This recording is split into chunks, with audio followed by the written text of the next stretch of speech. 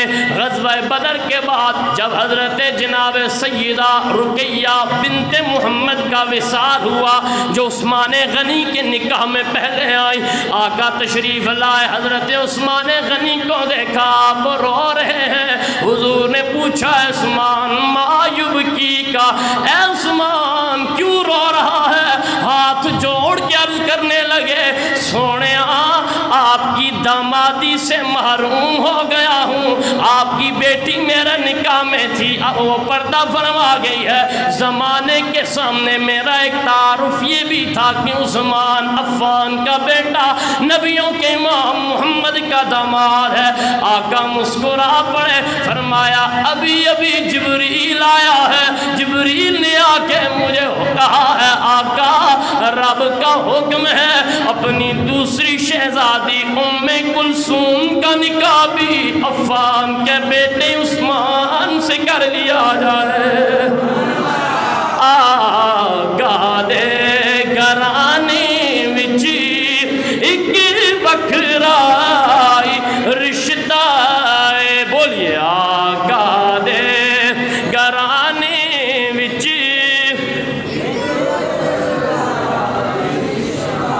سارے پڑھیے آقا دے گھرانے وچ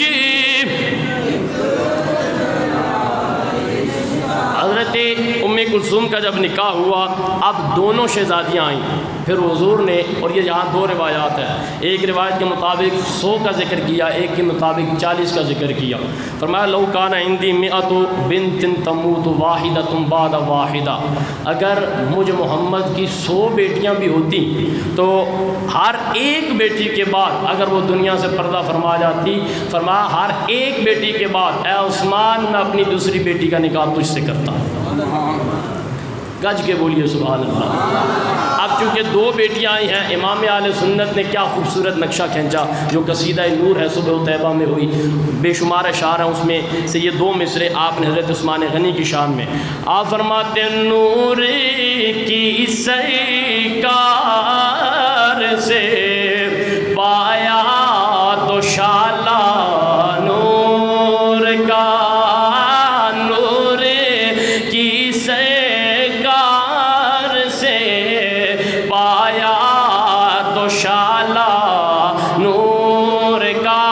شال کہتے ہیں چادر کو، 2 شالہ یعنی 2 چادریں عزت والی، کون سی؟ ایک رقیہ بنت محمد والی، ایک ام کلثوم بنت محمد، یعنی نور کی سرکار سے، سرکار دو عالم سے اے عثمان آپ نے 2 شالیں 2 نور لیے۔ اب سنیے نور کی سرکار سے پایا تو شالا نور کا، نور کی سرکار سے پایا تو شالا نور کا، ہو مبارک تم کو ذوالنورین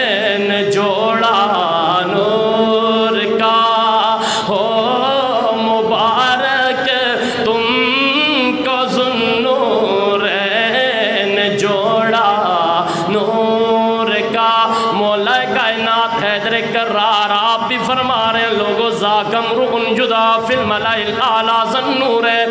آپ سے کسی صحابی نے پوچھا عثمان غنی کے بارے میں آپ کیا کہتے ہیں؟ فرمایا میں عثمان کی شان کیا بتاؤں، صرف زمین پر ہی نہیں بلکہ آسمان والے بھی عثمان کو ذو النورین کہہ رہے ہیں۔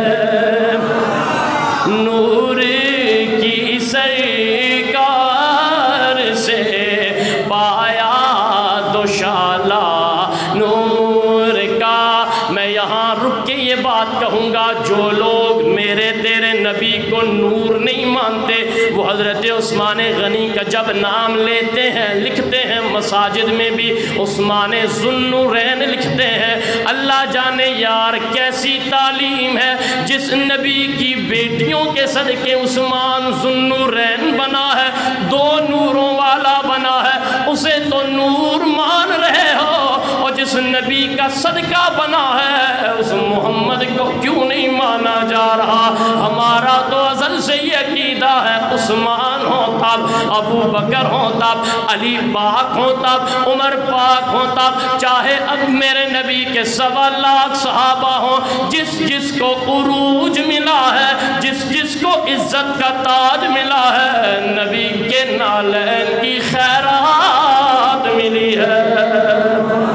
نور کی سرکار سے پایا دوشالہ نور کا۔ چند جملے سنیے اور ایک ایک جملہ پورا پورا ایک مضمون ہے۔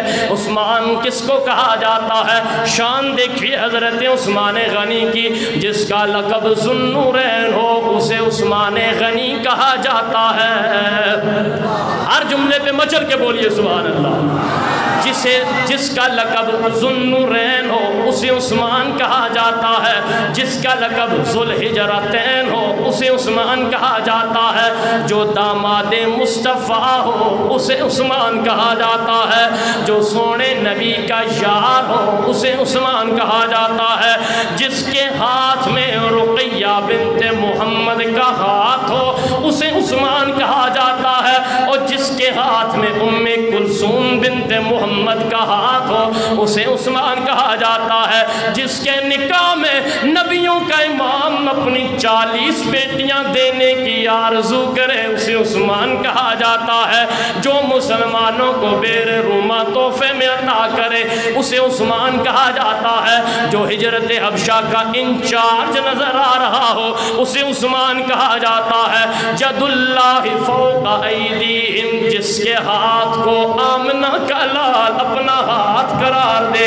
اسے عثمان کہا جاتا ہے، جس کے رشتے میں آمنہ کا لال ماموں لگتا ہو اسے عثمان کہا جاتا ہے۔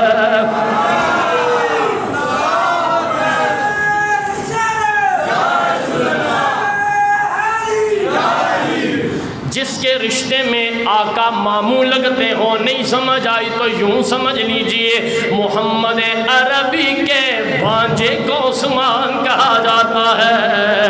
میرے نبی کے بھانجے کا نام عثمان ہے، رشتے میں نبیوں کا امام جس کا سسر لگتا ہو اسے عثمان کہا جاتا ہے۔ ایسے نہیں تو یوں سمجھ لو میرے نبی کے داماد کو عثمان غنی کہا جاتا ہے، جو فاطمہ الزہرا کا بہنوئی بن کر چمکے اسے عثمان کہا جاتا ہے، جس کی حیا نبیوں کا امام بھی کرے اسے عثمان کہا جاتا ہے، جس کی حیا آسمان کے فرشتے بھی کرے اسے عثمان کہا جاتا ہے۔ توجہ سے سنیے گا یار، غدیر خم کے میدان کا آج بڑا تاریخی دن اس اعتبار سے بھی ہے، علی پاک جسے زمانے میں مولا بنا کر چمکایا گیا ہے، علی کے شہزادے حسن و حسین جس ہستی کی پہرے داری کرتے نظر آئے اسے زمانہ عثمان کہتا ہے۔ آمنہ کے اس لال، آمنہ کے لال کے اس یار کی شان دیکھو، میں اور تو چھوٹی موٹی کوئی کامیابی حاصل کرے، پورے علاقے کو بتاتے ہیں آج 4 گلیوں کا ناظم جیت جائے، 4 راتیں تو محلے والوں کو سونے نہیں دیا جاتا، آتش بازی ہو رہی ہے جی، وجہ کیا ہے جی؟ راجہ جی الیکشن جیت گئے ہیں، کیا جیتے ہیں جی؟ پچھلی 4 گلیوں کے ناظم بن گئے ہیں، صدقے جائیں یار عثمان تیری شان کے، فاتح کابل کا نام عثمان ہے، مچل کے بولیے سبحان اللہ۔ جس نے کابل کو فتح کیا ہے اسے عثمان کہتے ہیں، فاتح نیشا پور کا نام عثمان ہے، جس نے مراکش کو فتح کیا اسے عثمان کہا جاتا ہے، تہران کے فاتح کا نام بھی عثمان ہے، مراکش کے فاتح کا نام بھی عثمان ہے، آذربائیجان کے فاتح کا نام بھی عثمان ہے، کئی لاکھ مربع میل کو فتح کر کے اسلام کے قلعے بنانے والے کا نام عثمان ہے۔ کون عثمان؟ جس کی ابتدا میں، توجہ، جس کی ابتدا میں چند دن ہے، 2 ہفتے ہیں، پھر محرم آنے والا ہے، اور یہ سینہ پیٹ پیٹ کے نہیں، سینہ تان کے اور قرآن پڑھ پڑھ کے بتانا ہے، عثمان والے بھی ہم ہیں، علی والے بھی ہم ہیں، صدیق والے بھی ہم ہیں، نبی کی آل والے بھی ہم ہیں، محمد کے یاروں والے بھی ہم ہیں۔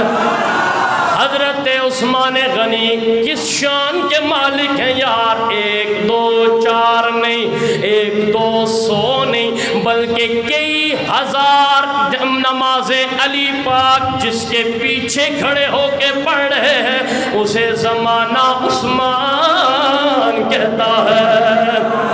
اور یہ بھی حقیقت سن لیجئے، نہیں اچھی لگتی تو ہم کیا کریں؟ حقیقت ہے، جس ہستی کی سرپرستی میں امیر معاویہ جیسا میرے نبی کا یار، کاتب وحی میرے نبی کا یار، خال المؤمنین میرے نبی کا یار، امیر معاویہ جیسی ہستی جس عثمان کی سرپرستی میں پہلا بیڑا تیار کر رہا ہے، اسے بھی عثمان کہا جاتا ہے۔ کیا شان بتائیں یار، جس کی حفاظت کا ذمہ حسن و حسین کر رہے ہو، جو امام الاولیاء کا بھی امام ہو، علی ولیوں کا امام ہے، علی غوثوں کا امام ہے، علی محدثوں کتبوں مجددوں کا امام ہے، کوئی شک نہیں، سارے ولیوں کا امام علی ہے، اور علی کی 12.5 سال تک 5 نمازوں کے امام کو عثمان کہا جاتا ہے۔ اور توجہ سے بس یہ آخری جملہ اور پھر عظمت قرآن سنیے۔ آخری جملہ کیا ہے؟ محرم آنے والا ہے، آج تک یار یہ تاریخ میں بھی ظلم کیا گیا ہے، اگر تاریخ بتاتی رہی تو میرے جیسے چند مولوی اپنے پیٹ کے دھندے کی خاطر حقیقت عوام تک نہیں پہنچاتے رہے۔ 3 دن بھوکا پیاسا رہ کر جو کربلا کا شاہ سوار نیزے کی نوک پہ بھی قرآن پڑھے اسے حسین ابن علی کہا جاتا ہے، اور 40 دن تک پیاسا رہ کے قرآن کی عظمت کا جھنڈا بلند کر رکھے اسے عثمان کہا جاتا ہے۔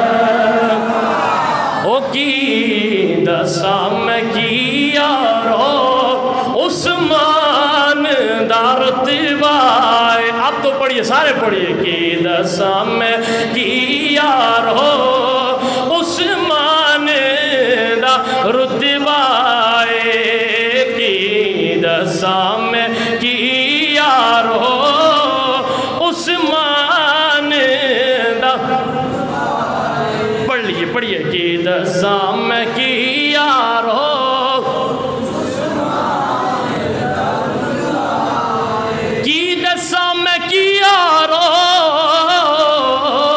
عثمان دا رتبائے، آقا دے گھرانے وچ ایک وکھرا رشتہ ہے، آقا دے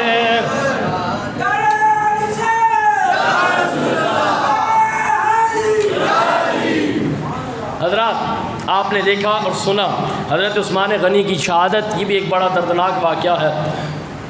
عبداللہ بن سبا نے ایک نو مسلم جو نئے نئے مسلمان ہوتے رہے ان کی پوری ایک ٹیم تیار کی اور یہ کہہ کے ان کی یہ ذہن سازی کی، اس نے کہا معاذ اللہ خلافت کا حقدار تو ابوبکر نہیں تھا، پھر اس کے بعد عمر آیا، عمر بھی نہیں تھا، اب عثمان غنی ہے، عثمان بھی نہیں ہے، خلافت کے حقدار تو مولا علی ہیں۔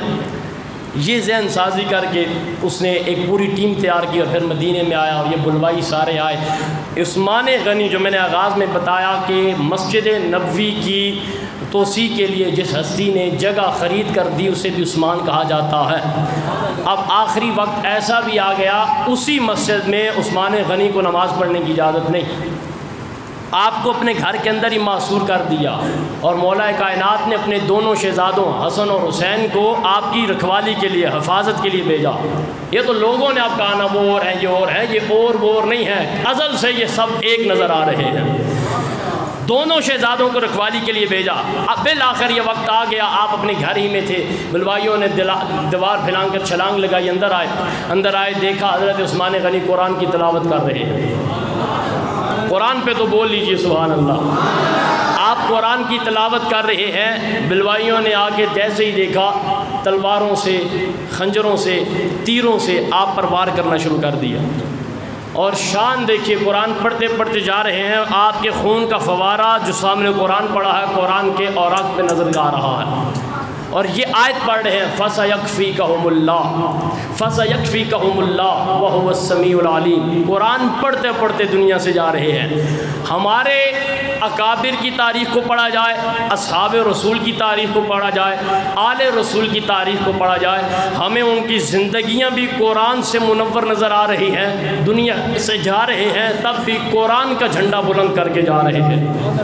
آج آپ سب جانتے ہیں جس طرح عالم کفر طرح طرح کی وارداتیں کرتا ہے، کبھی کس انداز سے کبھی کس انداز سے، کبھی حضور کی ناموس اور کبھی کملی والے آقا کی عزت پر انگلیاں اٹھتی ہیں، کبھی حضور کے سینے پہ اترنے والی لاریب کتاب سب نے سن رکھا، اگر ویسے تو نہ بھی سنا ہو لیکن جب کیونکہ میڈیا پہ کسی چیز کو دکھایا جائے، میڈیا سے مراد جو آپ کے گھروں میں ٹی وی لگی ہے، جب اس چیز کو دکھایا جا رہا ہو تو بے شک وہ جھوٹی بھی ہو، اس عوام کے بھی کیا کہنے اس کو سچا سمجھ لینا ہے، لیکن پھر بھی اب چونکہ سویڈن کے اندر ایک دفعہ پھر قرآن کی بے حرمتی کی گئی، ہم مذمت بھی کر سکتے ہیں اور مذمت کرتے ہیں، احتجاج بھی کرتے ہیں اور آج بھی ہوگا اور کرتے رہیں گے، لیکن یہ مذمت احتجاج یہ میرا اور آپ کا کام ہے جو ہم اقتدار کے بغیر ہیں، اختیار کے بغیر ہیں۔ ہمیں دکھ ہوتا ہے کرسی اقتدار پہ بیٹھ کے بھی، ارباب اختیار جو لوگ ہیں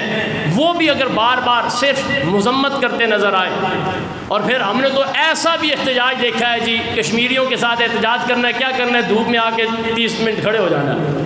سبحان اللہ، آپ کے 30 منٹ کھڑے ہونے سے کیا ہوگا، سورج واپس چلا جائے گا، آپ کے 30 منٹ کھڑے ہونے سے کیا ہونا ہے، کشمیر آپ کو اٹھا کے پلیٹ میں دے دیں گے۔ اختیار والوں کا یہ حال نہیں ہونا چاہیے۔ اگر آپ کہو کہ نہیں جی یہ شدت پسندی ہے تو پھر یار اسلامی تاریخ کا آپ کیا کرو گے، نور الدین زنگی جیسے شہزادوں کا آپ نے کیا کرنا ہے، سلطان صلاح الدین ایوبی جیسے جو اسلام کے ہیرو بن کر چمکے ہیں ان کا کیا کرنا ہے۔ ہمیں تو قرآن کی حفاظت کے لیے سونے نبی کی آل کا کردار بھی نظر آ رہا ہے، آقا کے اصحاب کا کردار بھی نظر آ رہا ہے، میرے نبی کے سچے غلاموں کا کردار بھی نظر آ رہا ہے۔ قرآن پہ پہرے داری احتجاج میرا اور آپ کا کام ہے، مذمت کرنا میرا اور آپ کا کام ہے، ارباب اختیار کا یہ کام نہیں کہ محض مذمت کر کے خاموش ہو کے بیٹھ جائیں۔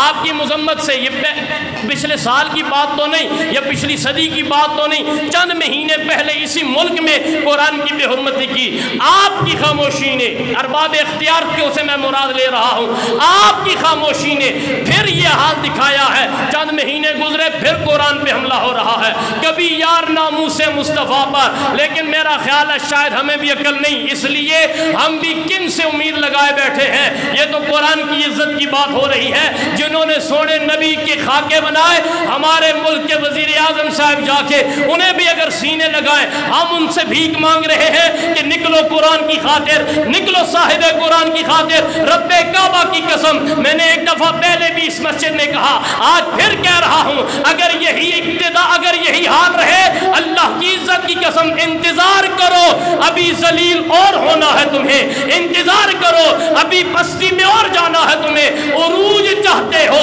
مسلم کی روایت سنا رہا ہوں، میرے نبی نے فرمایا اسی قرآن کے ذریعے قوموں کو عروج بھی ملے گا، اسی قرآن کے ذریعے قوموں کو زوال بھی ملے گا۔ صحابہ نے عرض کی سونیا کیسے؟ کہا جو قرآن کو امام بنائیں گے رب انہیں کائنات میں عروج عطا کر دے گا۔ اگر بھکاری بن کے آپ نے کیا یار قرآن کا تحفظ کرنا ہے، قرآن کا تحفظ کیسے کیا جائے گا؟ کیا ہر گھر میں اگر قرآن کے قاری پیدا ہو جائیں، ہم دیکھتے ہیں کہ کیسے قرآن کو جلایا جا سکتا ہے، اور یہ تو ان کی مضمون کوشش ہے، وہ جتنا مرضی جلا لے، قرآن کے زبر زیر حرف میں بھی کوئی رد و بدل نہیں کیا جا سکتا۔ اس لیے اس کی حفاظت میں نے اور تو نے نہیں کر رکھی، قرآن کی حفاظت کا ذمہ رب کائنات خود کر رہا ہے۔ اللہ نے حفاظت کا ذمہ کر کے یہ اعلان کر رکھا ہے، لا یأتیہ الباطل من بین یدیہ ولا من خلفہ۔ سونیا کوئی باطل قوت، چاہے امریکہ ہو، چاہے ہالینڈ یا سویڈن جیسے بدماش گماشتے ہوں، کوئی بھی باطل قوت نہ قرآن پہ سامنے سے حملہ آور ہو سکتی ہے، نہ پیچھے سے حملہ آور ہو سکتی ہے۔ وجہ کیا ہے؟ قرآن کی حفاظت۔ اے میرے یار محمد، تیری نسبت کا صدقہ میں رب اپنے ذمہ لے رہا ہوں۔ ہر ایک کو اپنی اپنی ڈیوٹی کرنی چاہیے۔ آپ نے بھی اگر صرف مذمتیں کرنی ہے تو اتر جائیں، پھر ہمارے اور آپ میں فرق کیا ہے؟ کچھ تو فرق ہونا چاہیے عوام میں اور آپ لوگوں میں۔ آپ صاحب اختیار ہیں، آپ کے پاس اقتدار ہے، اختیار ہے، ایک للکار لگاؤ۔ میں نے ایک دفعہ پہلے بھی کہا تھا، یہ اللہ نے مومن کی آواز میں ہی وہ برکت رکھی ہے۔ اگر سچے دل سے للکار لگاؤ، رب کعبہ کی قسم عالم کفر تمہاری آواز سے ہی لرز جائے گا۔ لیکن وجہ کیا ہے؟ وجہ یہی ہے آج میں اور تو قرآن کی طرف پیٹھ کیے بیٹھے ہیں۔ مذمتیں تو ہم تب کریں، ہم پہلے اپنا کردار دیکھیں، خود ایمان سے بتائیں۔ آپ جتنے کھڑے، مجھے اچھا نہیں لگتا میں آپ نامینیٹ کروں یا کسی کو جی کھڑا ہو کب پڑھا، لیکن ہر بندہ اپنے مجھ سمیت اپنے گریبان میں جان کے ہر روز ہم کتنا قرآن پڑھتے ہیں؟ بے شمار ایسے آپ میں موجود ہوں گے جو صرف رمضان میں پڑھتے ہیں، اور بے شمار ایسے بھی ہوں گے جو رمضان کے آخری 10 دن پڑھتے ہیں، اور بے شمار، تھوڑے نہیں بے شمار ایسے بھی ہوں گے جنہیں اللہ نے رمضان میں پڑھنے کی بھی توفیق نہیں دی۔ جب ہم قرآن پڑھیں گے نہیں، آپ کیا سمجھتے ہیں وہ قرآن کو پھر چھوڑ دیں گے ایسے ہی؟ کیا وہ نظر نہیں رکھے ہوئے؟ اور پھر جن سے پھر ہم متوقع لگائے بیٹھے ہیں، پارلیمنٹ کے اندر قرآن میں ہے شراب حرام ہے یا نہیں؟ قرآن میں موجود ہے یا نہیں؟ بول لیں، آپ سارے خاموشی سے دیکھ رہے ہیں، اتنا مشکل فتویٰ تو نہیں پوچھا، قرآن میں ہے یا نہیں شراب حرام ہے؟ بولیے، شراب حرام ہے یا نہیں؟ ہے، قرآن میں موجود ہے۔ اب جب پاکستان کی پارلیمنٹ کے اندر شراب کے حق میں بل پیش کیے جا رہے ہوں، آپ کیا سمجھتے ہیں عالم کفر آنکھیں بند کر رہا ہے؟ اسے پتہ ہے یہ خود ہی محافظ نہیں ہے، انہوں نے کیا حفاظت کرنی ہے؟ قرآن میں ہے سود حرام ہے یا نہیں؟ سود حرام ہے۔ اب جب قرضے لینے دینے والے سود سمیت دے رہے ہیں، انہوں نے پھر قرآن کی حفاظت کیا کرنی ہے؟ پھر عالم کفر نے تو اسے جلانا، اسے پتہ ہے یہ حفاظت کرنے والے نہیں ہیں، اختلاف کرنا ہے ایک بار نہیں لاکھ بار کرو۔ ہم اپنے دعوے پر دلیل بھی رکھتے ہیں، قرآن کی حفاظت کے لیے ماؤں کو خادم حسین جیسے کردار پھر پیدا کرنے ہوں گے، قرآن کی حفاظت کے لیے ماؤں کو صلاح الدین ایوبی جیسے شہزادے پھر پیدا کرنے ہوں گے، اور یہ تب ہوگا جب لوری دیتے وقت بچوں کو انڈیا اور فلمیں، انڈیا کے گانے اور فلمیں نہ دکھائی جائیں، رب کا قرآن بتایا جائے، محمد کا فرمان سنایا جائے، اور اب باواز بلند بیک زباں ہو کے یہ اعلان کیا جائے، بدلے گا زمانہ لاکھ مگر بدلے گا زمانہ۔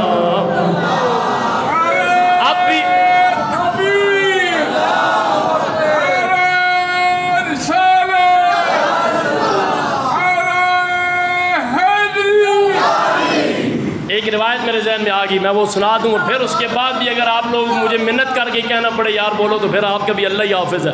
روایت سنی، حضرت ام المؤمنین سیدہ عائشہ فرماتی ہیں، آپ فرماتی ہیں میں نے کبھی بھی اپنے سرتاج جناب محمد مصطفیٰ سے کسی کی تعریف اس وجہ سے نہیں سنی کہ وہ دنیا دار ہے، جب بھی سنی ہے اس وجہ سے سنی ہے وہ دیندار ہے۔ فرماتی ہے ما سمعتو، فرماتے ہیں میں نے کبھی نہیں سنی، کسی نے سنی ہو تو الگ بات ہے، عائشہ فرما رہی میں نے کبھی نہیں سنی۔ اور پھر آپ فرماتی ہیں حضرت سالم رضی اللہ تعالیٰ عنہ حضور کے صحابی ہیں، حضرت ابو حذیفہ کے غلام تھے اور اتنا کمال قرآن پڑھتے تھے، اتنا اچھا قرآن پڑھتے تھے، تو جو میری جانب رکھیے گا کتنا کمال قرآن پڑھتے تھے، فاروق اعظم جیسا کملی والے آقا کا یار خلیفہ دوم آپ فرماتے ہیں اگر سالم آج زندہ ہوتے میں اپنی خلافت ساری لکھ کے سالم کو دے جاتا۔ وجہ کیا تھی؟ قرآن بہت خوبصورت پڑھتا ہے۔ اور فاروق اعظم کے دور میں یہ بات سننے کے لیے ہے، فاروق اعظم کے دور میں آپ جسے کوئی سرکاری ملازمت دیتے، سرکاری عہدہ دیتے تو یہ نہ دیکھتے ہاں جی خاندان بڑا ہے، سفارشیں کتنی آئی ہیں، کس سفارش لے کے نہ، یا کتنی اس نے ڈیل کی ہے، کتنا مال دیا، نہیں، وہ دیکھتے کہ قرآن کسے زیادہ آتا ہے۔ آپ جنہیں آتا ہے وہی بول رہے ہیں، جن بیچاروں کو نہیں آتا وہ دیکھ رہے ہیں، مچل کے بولیے سبحان اللہ۔ فاروق اعظم دیکھا کرتے تھے قرآن جسے زیادہ یاد ہے اسے اتنا بڑا گریڈ دیا جاتا تھا۔ یہاں بڑی معذرت کے ساتھ نام میں نہیں لیتا، اب وہ بیچارے نام لینے کے قابل رہے ہی نہیں ہے، یہاں وہ لوگ بھی وزیر سائنس اور ٹیکنالوجی بنے ہیں جنہیں دعائے قنوت بھی نہیں آئی اور باتیں کرتے تھے مجھے خادم حسین سے زیادہ اسلام آتا ہے، مجھے منیب الرحمان مفتی اعظم پاکستان سے زیادہ اسلام آتا ہے۔ میں نے کہا قرآن کی لفظ آپ کو آئے نہیں ہے، اسلام آپ کو کیا آیا ہے؟ حضرت فاروق اور ریاست مدینہ کی باتیں کرتے رہے ہو، ساری زندگی ریاست مدینہ کا چورن بیچتے رہے ہو، کملی والے آقا کے صحابہ کا دور دیکھ، فاروق اعظم میرٹ کیا رکھا تھا، جسے قرآن یاد ہوتا تھا زیادہ اسے اعلیٰ عہدہ دیا جاتا، اور جو آپ کے پاس آتے سننے سنانے کے لیے آپ اپنی مجلس میں اگلی صفوں میں انہیں بٹھایا کرتے جو قرآن کے قاری بن کے آتے تھے، جو قرآن پڑھنے والے ہوتے تھے۔ جب یہ معیار ہوگا ایمان سے بتائیں لوگ قرآن کی طرف آئیں گے یا نہیں؟ جب ہم نے معیار یہ رکھا یار کرکٹر کو، فلمی سٹاروں کو، اداکاروں کو جو سب سے زیادہ اچھا ناچنے یا ناچنے والی ہوگی اسے تمغہ امتیاز اور ترہ امتیاز دیا جائے گا، قوم نے تو اسی طرف جانا ہے۔ اور قرآن والوں کو ہم بھی چونکہ ہم اوپر سے اتر کے نہیں آئے، اسی معاشرے میں ہے، یہ روپ آپ لے جائیں، یہ بچوں والا روپ آج آپ کسی شادی میں لے جائیں، ان کی عمر والے انہیں دیکھ دیکھ کے ہنسیں گے، کیوں؟ انہوں نے پینٹ شرٹ پہنی ہوگی، ماں باپ کی تربیت ایسی ہے، انہیں حقارت سے دیکھا جا رہا ہے، انہیں ذلت کی نگاہ سے دیکھا جا رہا ہے۔ کہنے والے نے ویسے نہیں کہا تھا جنہیں حقیر سمجھ کر بجھا دیا ہے تو نے، جنہیں حقیر سمجھ کر بجھا دیا ہے تو نے، واللہ باللہ یہی چراغ جلیں گے تو روشنی ہوگی۔ اور یہ زمانے درس قرآن گر ہم نے بلایا نہ ہوتا، درس قرآن گر ہم نے بلایا نہ ہوتا، یہ زمانے نے دکھایا نہ ہوتا۔ میں وہ بات کر رہا تھا حضرت سالم کی، حضرت ام المومنین سیدہ عائشہ فرماتی ہیں ایک مرتبہ میں اپنے حجرے کی کھڑکی سے میں نے دیکھا مسجد نبوی کے صحن میں حضور کے غلام قرآن پڑھ رہے ہیں، اور مجھے اتنا مزہ آیا، میں ان کی قرآن کی تلاوت سنتی رہی، وہ پڑھتے جا رہے ہیں میں سنتی جا رہی۔ کافی دیر کے بعد میں واپس سرکار دو عالم کی بارگاہ میں گئی، حضور نے فرمایا عائشہ کافی دیر ہو گئی ہے، کدھر تھی؟ میں نے عرض کی یا رسول اللہ آپ کے غلام ہے، میں نہیں جانتی، وہ مسجد نبوی کے صحن میں بیٹھا قرآن پڑھ رہا اور مجھے بڑا لطف آیا، بہت خوبصورت تلاوت کر رہا۔ حضور یہ بات سنتے ہی اپنے حجرہ مبارک سے نکلے، مسجد نبوی کے صحن میں چلے گئے، دیکھا تو آپ کے غلام حضرت سالم آپ قرآن کی تلاوت کر رہے ہیں۔ حضور کو اتنا لطف آیا، اتنا لطف آیا، یہ جملہ یار جو نہیں بولا اب سارے ٹل لگا کے بولو کہ حضور کو اتنا لطف آیا، حضور نے دعا مانگی، یا اللہ تیرا لاکھ لاکھ شکر ہے تو نے مجھ محمد کی امت میں سالم جیسے قرآن کے حافظ بھیجے۔ میرے نبی نے کرکٹروں کے لیے دعائیں نہیں مانگی، قرآن کے قاریوں کے لیے دعائیں مانگی ہیں۔ میرے نبی نے دنیا داروں کے لیے دعائیں نہیں مانگی، قرآن کے حافظوں کے لیے دعائیں مانگی ہیں۔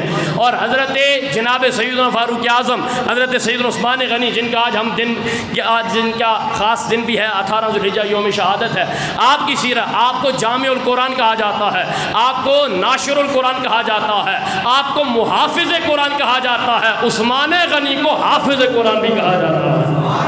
عثمان غنی کا کردار، حضرت مولا حسین کا کردار، اور ہمارے ساری اسلامی تاریخ کے چمکتے دمکتے ان ستاروں کا کردار بھی ہمیں یہ بتا رہا ہے، بدلے گا زمانہ لیکن مگر بدلے گا زمانہ لیکن مگر قرآن